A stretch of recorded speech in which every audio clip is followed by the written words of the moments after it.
La deuxième partie de l'émission concerne le décryptage de Jonathan Rowe qui est actuellement, je ne sais pas si vous avez un petit peu suivi, Jonathan Rowe qui est actuellement avec sa sélection anglaise, on appelle ça U21, c'est les espoirs anglais, qui a d'ailleurs fait 0-0 hier mais qui a fait un bon match, honnêtement, qui a été remuant, qui aurait pu être crédité d'une ou deux passes décisives s'ils avaient été plus réalistes devant le but, les attaquants anglais. Puis sur le premier match, il avait marqué aussi un but. Il est un petit peu dans la lignée de sa fin de saison, Jonathan Rowe, avec son équipe anglaise. Moi, je trouve que c'est positif aussi pour nous. Alors, il y en a beaucoup. Je lis beaucoup de supporters. Je lis aussi beaucoup de choses sur les réseaux, sur l'OM. J'en vois beaucoup qui aimeraient vendre un Jonathan Rowe, par exemple, cet été. Typiquement, quand je disais il faut être patient avec les Egan Riley, moi j'ai envie d'être patient avec Jonathan Rowe. Il a eu qu'une saison, il venait de Norwich, de Championship, il n'avait pas connu le haut niveau, il a connu une saison un petit peu délicate, mais j'ai pas trop de doute sur le fait qu'il ait appris aussi de cette saison. Il y a eu beaucoup de dialogues avec Roberto De Zerbi, il a beaucoup échangé avec lui, il y a parfois eu des mésententes parce qu'il en attendait plus en termes d'efforts, que ce soit à l'entraînement ou même en match de la part de Jonathan Rowe. Ça a mis du temps à arriver. Sur la fin de saison, il a été plutôt intéressant dans les matchs où il a pris part. Notamment le match contre Le Havre, moi j'ai trouvé intéressant. Alors toujours un petit peu brouillon, mais c'est aussi son football. Moi j'aime ces joueurs-là qui vont provoquer. J'ai l'impression qu'il est de cette veine-là, Jonathan Rowe. Ce que je vois avec sa sélection là, anglaise, ça me conforte dans cette idée-là. Moi je serais pour le garder, honnêtement. Jonathan Rowe sur cette deuxième saison. Alors c'est sûr que s'il y a une offre, j'ai vu passer ces rumeurs-là, honnêtement je suis pas convaincu de ces sommes, mais si évidemment il y a une offre à 30 millions pour Jonathan Rowe, ça sera difficile pour la direction de refuser, parce que ça te permettra peut-être de faire un autre joueur et de faire un joueur peut-être plus confirmé à ce poste-là, mais aujourd'hui, je ne pense pas que ce soit les sommes qui seront mises sur la table pour Jonathan Rowe. Donc, moi, je serais d'avis de le conserver. Je pense qu'il peut vraiment exploser, ce joueur-là, s'il est bien encadré, si physiquement il est à son niveau aussi, parce qu'il y a eu un moment aussi dans la saison où je le trouvais un peu plus lourd sur ses appuis, plus très vif. En fin de saison, ça a été beaucoup mieux. Donc, moi, je serais d'avis de le garder. J'ai pas envie et pourquoi pas dans la rota, exactement, Emlona, tu dis on en a besoin dans la rotation, mais complètement. Et puis, il peut très bien aussi s'imposer et prendre une place de titulaire. Donc, il y a des joueurs comme ça. Je veux dire, dans d'autres clubs, je pense à Zegrova, par exemple, à Lille, qui a mis du temps aussi à éclore. Mais parce qu'eux aussi, ils ont su être patients. Alors, ils faisaient des matchs, c'était par à coup. On voyait qu'il avait de la qualité de percussion, qualité de frappe. Mais il avait du mal à être constant. Jonathan Rowe, c'est un petit peu ça aussi. Alors, il s'est peut-être moins montré que Zegrova sur sa première saison à Lille qu'a fait Zegrova. Mais moi, je trouve qu'il faut être aussi intelligent avec ces joueurs-là et savoir les conserver et savoir les développer. Et c'est là où on a du mal, nous, je trouve, à l'OM. C'est que finalement, dès que ça marche pas, on a tendance à faire partir. Un joueur comme ça, moi, je suis convaincu qu'il peut exploser, honnêtement. Mais voilà, je vais prendre un petit peu vos messages aussi dans le chat pour avoir aussi un peu la tendance du chat. Il mérite de rester pour plat du pied, Jonathan Rowe, dans la rotation cette année titulaire au M13.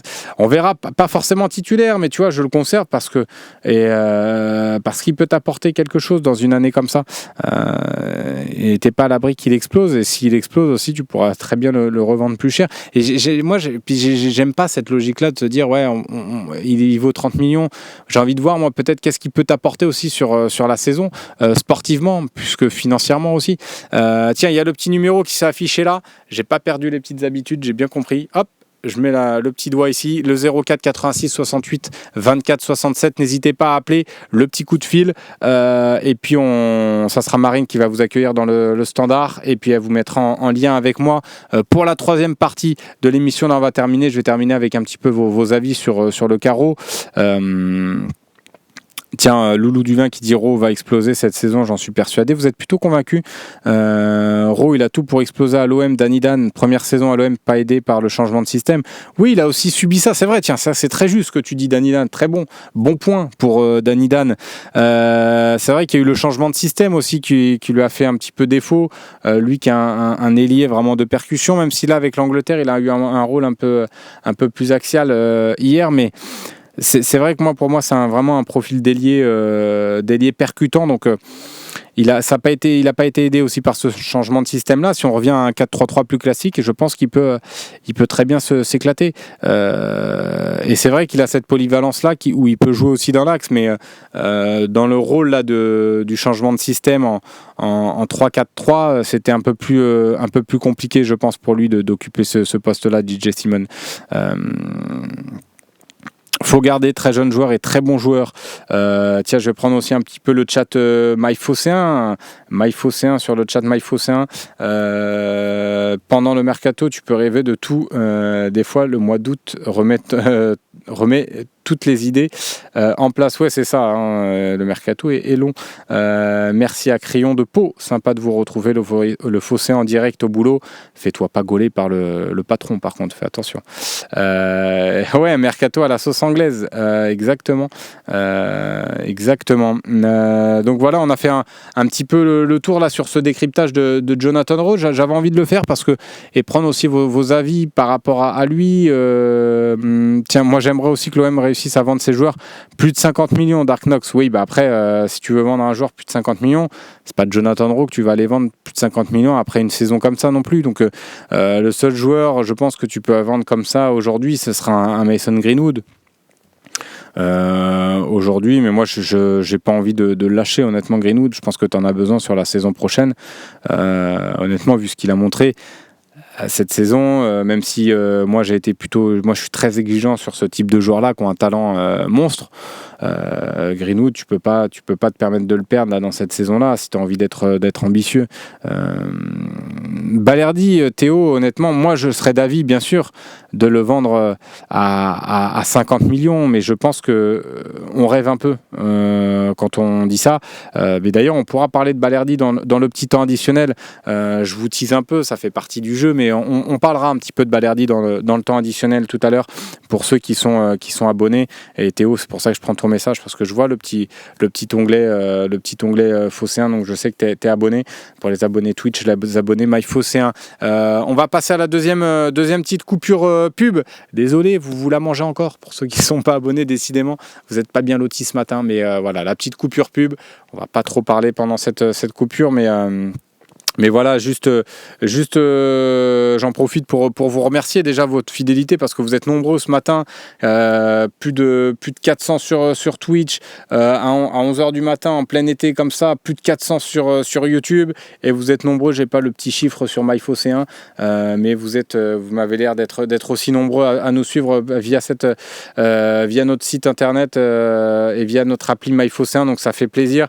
Et évidemment, notre émission sera disponible aussi en podcast, en replay sur Spotify et sur notre site internet aussi, sur l'onglet podcast MyFosséen. Ça permet aussi à ceux qui n'ont pas eu la chance d'être en direct avec nous de rattraper le fil un petit peu et d'avoir les infos, toutes les tendances un petit peu actuelles de l'OM. Cette saison, il faut que l'OM gagne quelque chose, une Coupe de France par exemple. Est-ce qu'on pourra encore parler de bonne saison sans aucun titre ? C'est vrai, après tout dépendra aussi de ta saison. Cosmo Co. Alors je vais peut-être pas répondre tout de suite, parce que si on est dans la pub et qu'il n'est pas abonné, je vais pas le plomber. Vous voyez comme quoi je suis gentil, on va attendre un petit peu. Mais non, Polichette, pas du tout, c'est pas le but. C'est pas le but. Un petit point, tiens Zé, si tu veux, je te fais un petit point sur les rumeurs des centraux. On en a fait tout à l'heure. Lapis Medina qui est toujours activé, Naïef Aguerd évidemment, Aymeric Laporte, même si ça s'est un peu refroidi, elle reste toujours d'actualité sur les défenseurs centraux, voilà. Et puis il y a l'anglais qui a signé, Egan Riley également. En tout cas moi sur les infos que j'ai pu avoir, ça concerne plutôt Aguerd, Balerdi et Benasser. Voilà, tiens, la pub est terminée. Je vais pouvoir répondre à Cosmo Co qui nous disait cette saison, il faut que l'OM gagne quelque chose, une Coupe de France par exemple. Est-ce qu'on pourra encore parler de bonne saison sans aucun titre? Moi, je pense qu'il faut amener aussi de la continuité dans ce projet-là. Donc, ce serait une bonne saison. Je pense que si tu arrives à finir deuxième encore une fois. Et tout dépendra aussi de ton parcours en Ligue des Champions. Si tu as été un petit peu ridicule en Ligue des Champions, que tu t'es encore fait éliminer dès le premier tour ou dès le deuxième tour en Coupe de France, ce sera une saison décevante quand même. Parce que moi, j'attends quand même qu'on aille faire un beau parcours, au moins rêver pas forcément rêver pour la Ligue des Champions et d'aller, je te dis pas d'aller jouer les demi-finales. Pourquoi pas? Si on le fait, tant mieux. Mais ça sera pas forcément mon objectif du début de saison. Mais sortir déjà de cette phase de poule, Brest l'a fait. Enfin, Brest a été en barrage, mais au moins aller jouer ces barrages-là. Monaco est sorti, Brest est sorti, Lille est sorti, le PSG, tous ces clubs-là sont sortis. Donc, si nous on sort pas, ça serait dommage. Alors même si c'était la première édition, il y a certains clubs qui n'ont pas forcément bien appréhendé. Ce nouveau concept-là de la Ligue des Champions, ça sera sûrement différent la saison prochaine, mais quand même, je pense qu'il faut. Je suis là, tu peux me plomber si tu veux, non, pas de souci. Donc voilà, il y a eu la piste Ben Sebaini, mais honnêtement, pour moi, c'est pas forcément d'actu. Tiens, on va pouvoir passer à la troisième partie de l'émission. Les appels, à vous la parole tout de suite. C'est à vous la parole.